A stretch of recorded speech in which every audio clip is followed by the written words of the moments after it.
or to where do they get such training that they want to live?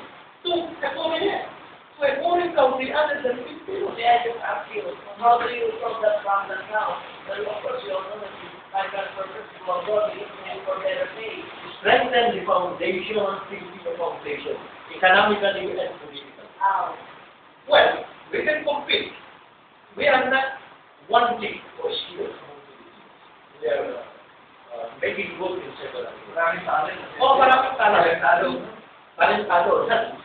But, hindi na bibigyan ng sapat ng encouragement to stay put and rent Eh, kulang mo yung bayan. Sweldo nga, maliit. Why? Because you will stay. Ikaw ka economy, maliit ang economic base. Kailangan ng negosyo, kung sila na tayo ng negosyo para pwede sa pumato. Para kung hindi sila babayad ako. Oo, kapatid.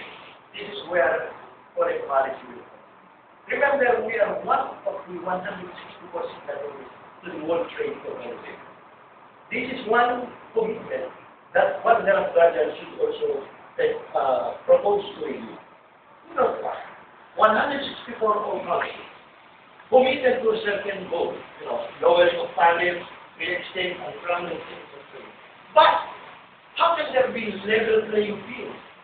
Well,